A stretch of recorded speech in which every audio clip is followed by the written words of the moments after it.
If you come across a bright red bridal sedan, the one sitting inside may not be a bride. In Where We Meet, it is a man wearing wedding robes. What happened to him? Today, I will guide you through the story of this pitiful man, Ghost Lord Zhang Kui.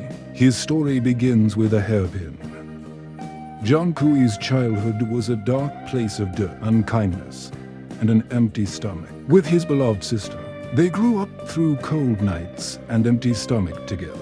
She loved to be beautiful, so he clumsily learned to paint her eyebrows for her. She loved to wear her hair up, so he secretly gathered peach wood and spent 3 months carving it into a wooden heaven.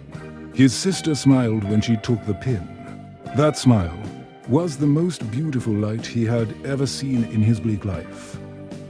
But lights can be snuffed out in an instant. One day, he came home from gathering pine nuts, and his sister was gone. His parents simply said she had married. To whom? When would she return? Why didn't she say goodbye? He asked incessantly. No one answered. But strangely, meat suddenly appeared on the family table. His parents wore new clothes. It was as if his sister's disappearance had quietly been traded for something of worth. It wasn't until years later that Zhang Kui stumbled upon the truth of that transaction. He overheard his father settling accounts with his uncle. Girls are born to bring wealth to the family. His father blew smoke rings, marrying her to a living man. The bride price only lasts a few months. His uncle, toying with a gold ring, clicked his tongue, marrying her to a dead one. That's hitting the jackpot. Pity we could only sell her once. So, this so-called good life was bought with his sister's life. They had married her off to a corpse. A ghost marriage. In that moment, Zhang Kui's world split apart. One half held his sister's gentle smile. The other, his parents' numb faces as they counted coins.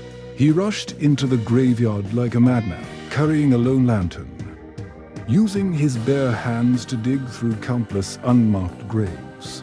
Until one rainy night, in a half-rotted coffin, his fingers touched that peachwood hairpin.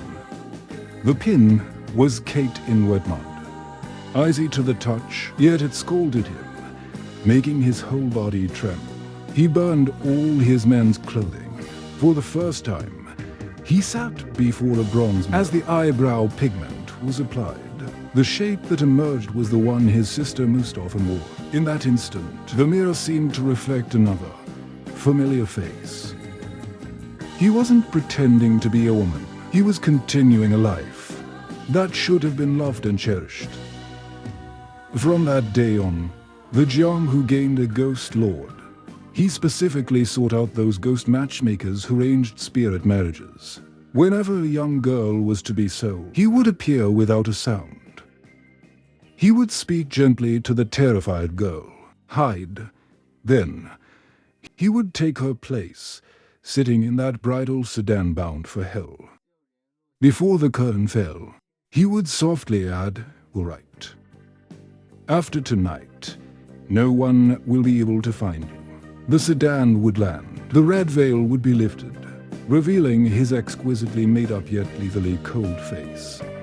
The hairpin sharp as a blade, blood staining the wedding suites. His targets were those ghost matchmakers who treated human lives as merchandise, and even the cold-hearted, greedy parents. There was a girl he saved. She said, "You can't kill them all.